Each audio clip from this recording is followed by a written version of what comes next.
এই হ্যালো, বলছি ব্যস্ত আছিস? না না, আমার তো জানিসই বাড়ি বসে কাজ। বল বল, কি হয়েছে? ও আচ্ছা, বলছি তোর সাথে না একটা দরকার ছিল আসলে। বলছি তোর একটা ইউটিউব চ্যানেল ছিল না? ছিল মানে কি, আমার আছে এখনো ইউটিউব চ্যানেল। ও আছে না এখনো? আমার আমার না একদম দেখা হয় না। আচ্ছা শোন না, বলছি ইউটিউব চ্যানেল খুলতে গেলে কি কি করতে হয় রে? কি কি আবার করবি? কিছুই না, ইউটিউব চ্যানেল খুলতে গেলে ইউটিউবে একটা চ্যানেল খুলতে হয়, ব্যাস। আরে না রে বাবা, সেটা জিজ্ঞেস করিনি। আমি জিজ্ঞেস করছি মনিটাইজেশনটা কিভাবে অন হবে, মানে টাকাটা কিভাবে পাবো আমি? তার জন্য তো আগে কন্টেন্ট দিতে হবে, কন্টেন্টটা দে তারপর টাকা পাবি।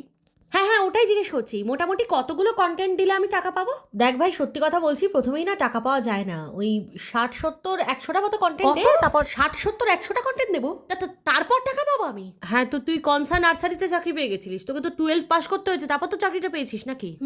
সেটা অবশ্য ঠিক। আচ্ছা শোনা, বলছি আমি যদি ইউটিউব চ্যানেলটা খুলি তো একটু প্রমোশন করে দিবি রে? হ্যাঁ হ্যাঁ, কেন করবো না, আমি জানি তার থেকে কমে তোর প্রমোশন করে দেবো, কোনো চিন্তা নেই।